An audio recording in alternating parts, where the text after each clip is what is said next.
بسم الله الرحمن الرحيم. يا أيها المزمل قم الليل إلا قليلا نصفه أو انقص منه قليلا أو زد عليه ورتل القرآن ترتيلا إنا سنلقي عليك قولا ثقيلا إن ناشئة الليل هي أشد وطئا وأقوم قيلا إن لك في النهار سبحا طويلا واذكر اسم ربك وتبتل إليه تبتيلا رب المشرق والمغرب لا إله إلا هو فاتخذه وكيلا واصبر على ما يقولون واهجرهم هجرا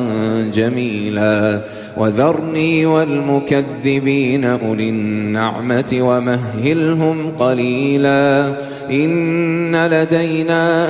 أنكالا وجحيما وطعاما ذا غصة وعذابا أليما يوم ترجف الأرض والجبال وكانت الجبال كثيبا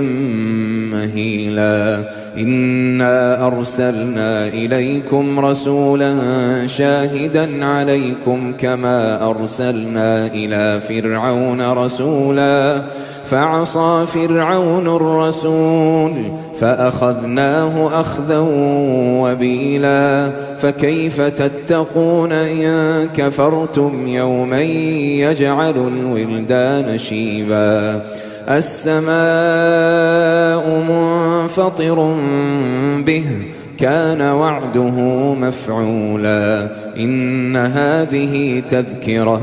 فمن شاء اتخذ إلى ربه سبيلا إن ربك يعلم أنك تقوم أدنى من ثلثي الليل ونصفه وثلثه وطائفة من الذين معك والله يقدر الليل والنهار علم أن لن تحصوه فتاب عليكم فاقرؤوا ما تيسر من القرآن علم أن سيكون منكم مرضى وآخرون يضربون في الأرض يبتغون من فضل الله وآخرون يقاتلون في سبيل الله فاقرؤوا ما تيسر منه وأقيموا الصلاة وآتوا الزكاة وأقرضوا الله قرضا حسنا وما تقدموا لأنفسكم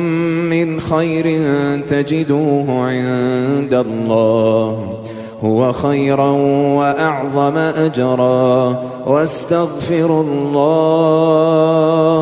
إن الله غفور رحيم.